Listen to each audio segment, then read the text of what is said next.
Bonjour à tous. J'ai décidé de m'exprimer aujourd'hui pour une raison bien particulière. Il s'agit de la première vidéo de la chaîne, donc bienvenue à tous. Alors j'aimerais parler de quelque chose, d'un sentiment, d'une émotion que je traverse actuellement. Quand je dis émotion, c'est pas vraiment une émotion en fait, c'est plus une humeur, une sensation. Vraiment une sensation, plus qu'une émotion, plus qu'un sentiment. C'est quelque chose que... C'est pas quelque chose qui se passe dans mon cœur, c'est quelque chose qui se passe dans ma tête et qui se passe dans mon ventre, dans mon corps en général. Et en ce moment, je traverse une période d'anesthésie cérébrale en fait.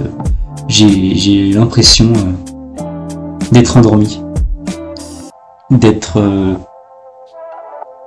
incapable de produire un effort cognitif en fait. Dès qu'on me demande de réfléchir, de développer un raisonnement logique,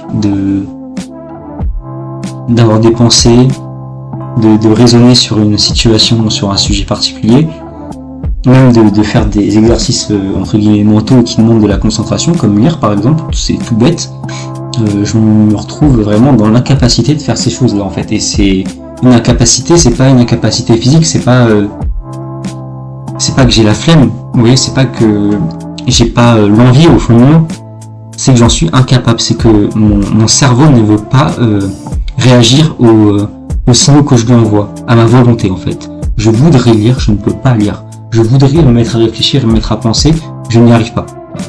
Donc c'est quelque chose qui dépasse ma volonté, qui dépasse mon vouloir, et j'ai l'impression d'être contrôlé par cette... C'est ça que j'ai anesthésie, parce que c'est quelque chose, j'ai l'impression qu'on m'a inoculé et que je ne peux pas... que je ne peux pas escalader. C'est très... c'est très gênant en fait, parce que je suis quelqu'un qui a énormément de projets artistiques et qui aspire à avoir la vie la plus paisible et la plus réfléchie possible, donc qui se base sur l'écoute et la pratique de la musique, sur la rédaction, sur de la lecture, sur des débats et conversations intenses et profondes avec des gens qui m'entourent. Et toutes ces choses-là, toutes ces activités qui sont mes centres d'intérêt, on va dire, je ne peux pas les faire actuellement parce que je m'en trouve incapable. Je m'en trouve incapable. J'ai l'impression qu'il y a une force divine, une force qui me dépasse, surpuissante, qui est venue s'écraser sur moi et qui est venue totalement réduire en miettes, essorer ma soif d'agir et ma soif vitale, mon élan vital et ma volonté tout court. Donc c'est quelque chose de très désagréable. Surtout que je suis dans une phase, j'ai la vingtaine, je suis dans une phase de construction au niveau personnel, individuel. J'ai envie de me prouver, de me développer, de prouver que je suis capable de fuir mes démons du passé.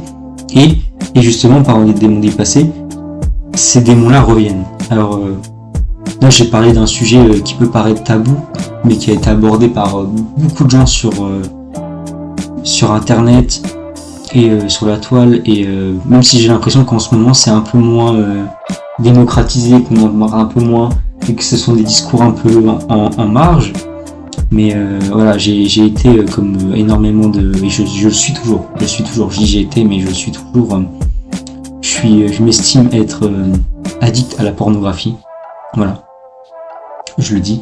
J'ai découvert la pornographie sur le tard par rapport aux autres enfants. Moi j'ai eu une croissance un peu tardive, donc évidemment j'ai eu des pulsions sexuelles plus tard que les autres. Donc moi j'ai découvert la pornographie vers mes 15-16 ans, quoi, au début du lycée on va dire. Et depuis cette période-là, donc ça va faire presque 10 ans. Ça va faire 10 ans qu'en fait j'en consomme très régulièrement. Alors évidemment j'ai eu des phases où j'ai essayé d'arrêter, j'ai eu des phases d'arrêt, mais ça n'a jamais duré. Je crois que mon record ça doit être 2 mois ou quelque chose comme ça.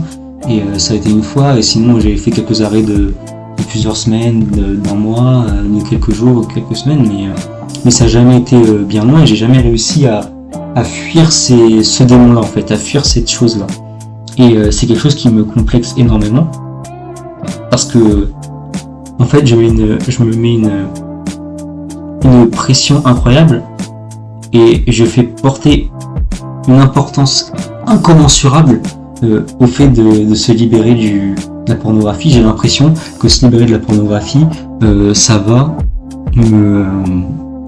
entre guillemets, me donner accès à une meilleure version de moi-même, que ça va entre guillemets, me donner des super pouvoirs, que je vais être capable de mieux réfléchir, de retrouver le goût au mystère de la vie, en fait, au charme de la vie, au charme des petites choses du quotidien qu'on sent plus, qu'on ne voit plus, qu'on n'entend plus quand on a cette addiction, parce que c'est une addiction qui entrave en fait, qui nous met dans un carcan.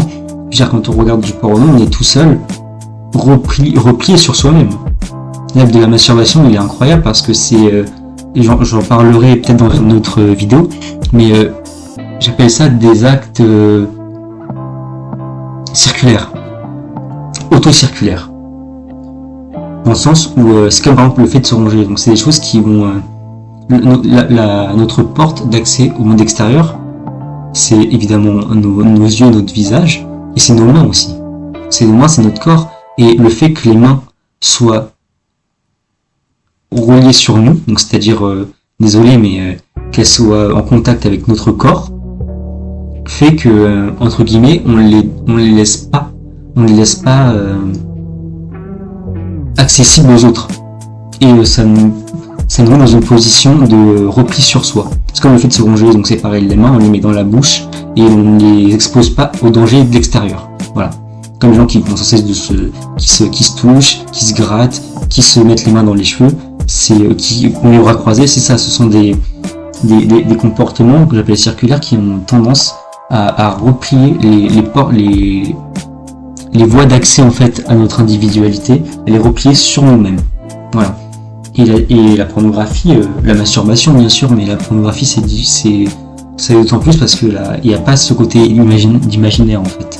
On est devant des images, donc c'est quelque chose de mental aussi, et là encore anesthésie en fait. C'est brûleux en fait. On regarde une image, on n'a même pas besoin de faire l'effort d'imaginer un scénario ou quelque chose comme ça, de penser à quelque chose qui pourrait nous exciter réellement. En fait, on regarde la vidéo, on fait quelque chose de très mécanique, ça dure plus ou moins longtemps et puis c'est fini. Et on a notre shoot d'endorphine, notre shoot d'hormones en fait. Et du coup c'est addictif parce que c'est des hormones qui sont très puissantes, et le sexe c'est quand même la base de la vie, je veux dire, l'éjaculation elle permet de créer des enfants, c'est pas rien, c'est peut-être le cocktail d'hormones le plus important, le cocktail de particules, je sais pas comment le dire, je suis désolé, de fluide le plus important du corps chez l'homme. Et le fait de dépenser comme ça nous consomme énormément d'énergie, et et le fait indirectement, le fait de regarder de la pornographie, ça nous biaise dans nos relations avec les autres, parce parce que ça nous met des images en tête qu'on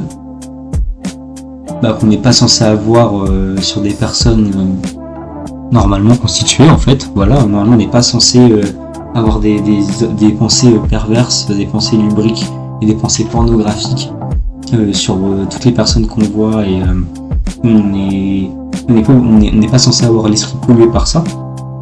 Et puis d'autre part c'est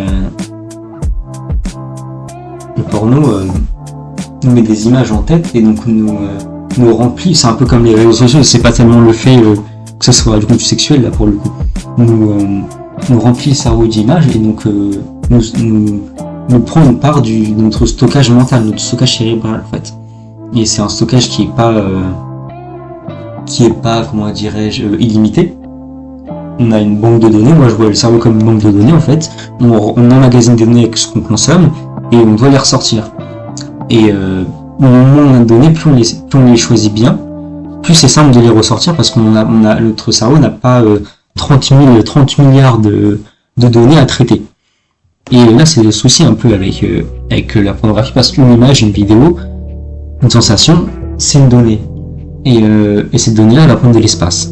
Elle prend de l'espace, et du coup, elle prend de l'espace pour rien, parce que techniquement, ça ne sert à rien. Je veux dire, ça nous apporte rien, à part l'excitation sur le moment même. Le fait de voir ces images-là. C'est pas quelque chose qui nous est utile dans la vie de tous les jours. Alors, je bois une petite gorgée d'eau, parce que je commence à avoir la gorge un peu irritée.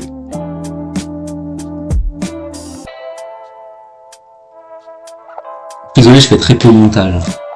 Donc ça va être une vidéo peut-être un petit peu longue et laborieuse à écouter. Mais c'est pas grave, je tâcherai de m'améliorer sur les vidéos suivantes, sur les audios suivants. Et du coup, oui, donc je disais que le porno occupe une place dans notre cerveau qui du coup n'est pas libre pour d'autres données qui pourraient être plus essentielles entre guillemets à notre condition d'être humain, voilà, notre humain social. Et puis ça nous coupe des autres. Moi, le porno, c'est quelque chose qui nous coupe des autres.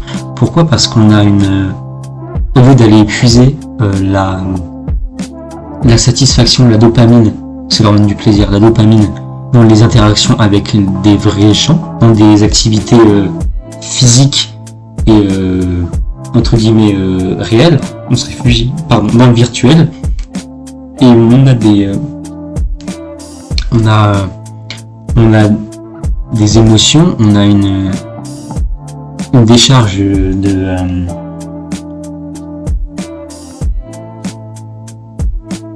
comment dirais-je, j'ai plus le terme, je suis désolé, d'hormones, une décharge d'hormones qui n'est pas due en fait au fait de notre vie réelle. Vous voyez ce que je veux dire ou pas ? C'est pas nous, quand on regarde du porno, c'est pas notre vie en fait, c'est juste un film, c'est comme en fait ça rejoint un peu ce que disait Pascal quand il parlait du divertissement et qui disait que le divertissement, le théâtre, ça avait perverti et rendu un peu entre guillemets dépressifs les humains parce que les arts avaient permis aux hommes d'être confrontés à des émotions surfaites en fait.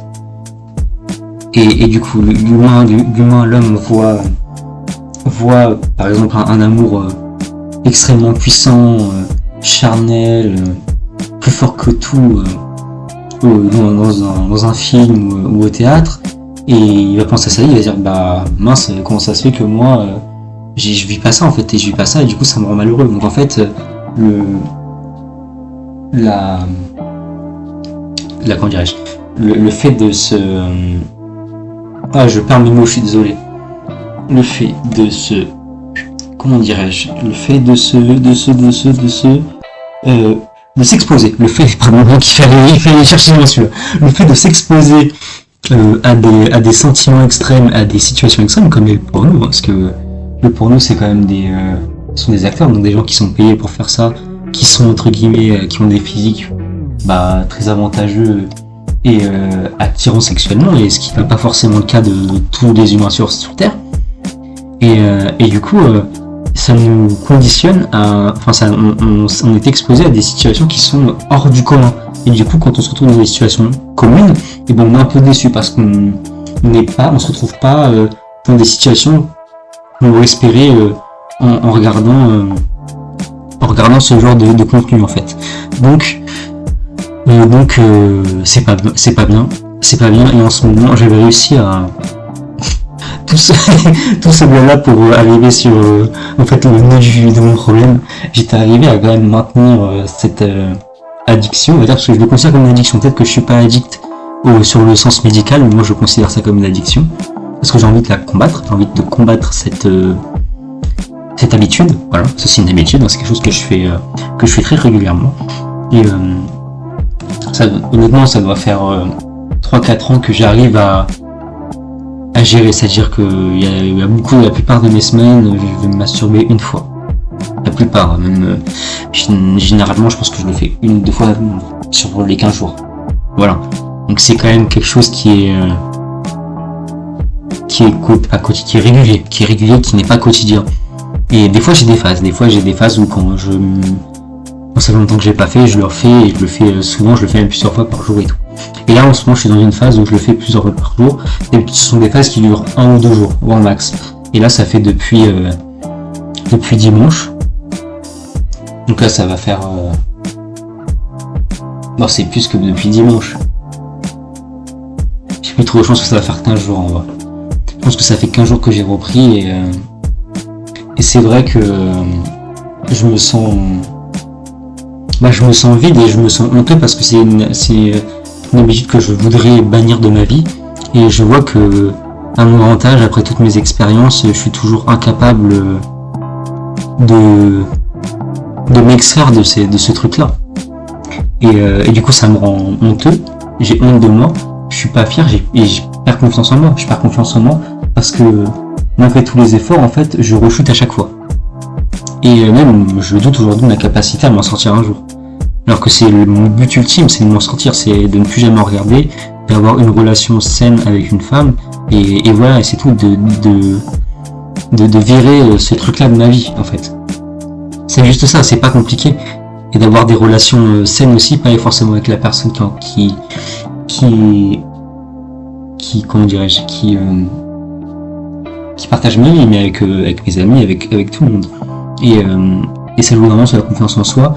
Et aujourd'hui, j'ai besoin, je suis un adulte en fait. Aujourd'hui, il faut que j'aille un adulte. Ça doit être fier, et ça doit avoir confiance en soi, et ça doit être capable de se responsabiliser. Et je pense qu'arrêter le porno, c'est une façon de nous responsabiliser aussi. Et le fait de faire cette vidéo, ça me met devant le fait accompli, si vous voulez. J'ai une audience, ou peut-être que j'aurai pas d'audience, je ne sais pas, mais j'ai exposé mon souci aux yeux de tout le monde, même si je suis en anonyme. Vous voyez pas ma tête, il n'y a pas mon nom, et mais quand même, j'en parle et je m'engage auprès de vous à arrêter la consommation de pornographie et à faire faire plusieurs vidéos pour entre guillemets témoigner de l'avancement de ma lutte. Voilà, c'est pas mon premier combat, mais espérons que ce soit le dernier. Ce sera un combat de tous les instants, et dans tous les cas je sais que ce combat il se gagnera, j'espère, par l'amour qu'on pourra me donner, que je pourrai donner, qu'on me laissera donner. Voilà, donc ça c'était pour l'exposition de mon problème. Donc le but de cette chaîne, j'aimerais faire de cette chaîne un endroit où chacun pourrait témoigner des combats auxquels il fait face sans honte ni jugement, et en ayant pour garantie de trouver des oreilles attentives dans les commentaires et auprès de ma personne. Donc je compte sur vous aussi pour n'hésitez pas à vous livrer, et pour accueillir les témoignages et les histoires avec beaucoup d'empathie, avec beaucoup j'espère que vous allez quand même montrer cette tolérance et cette bienveillance, ouais, c'est le mot que je cherchais, de la bienveillance envers les gens qui osent témoigner dans les commentaires. Donc n'hésitez pas à le faire, n'hésitez pas à vous exprimer en commentaire, moi je les lirai, et dans des vidéos futures j'essaierai de résoudre les problèmes, ou du moins d'apporter des angles d'attaque et des solutions. Voilà, donc c'était la première vidéo un peu explicative pour poser le problème. J'espère que ça n'aura pas été trop long et que l'écoute n'aura pas été trop laborieuse. Je m'en excuse, c'était pas un exercice auquel je suis habitué, mais je vous promets que je ferai un effort. Et d'ailleurs, du coup en commentaire, je suis vraiment très intéressé entre guillemets de vous lire, de lire les différentes critiques que vous pourrez apporter à la qualité de audio et à la qualité du contenu que vous venez d'écouter.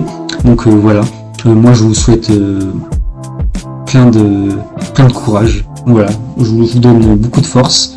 Vous n'êtes pas seul, moi je suis là, je suis là pour vous écouter, et sachez que si vous traversez des moments difficiles, n'oubliez pas que ça ne dure qu'un temps, il faut s'accrocher, et voilà, il faut prendre les choses telles qu'elles viennent, il faut prendre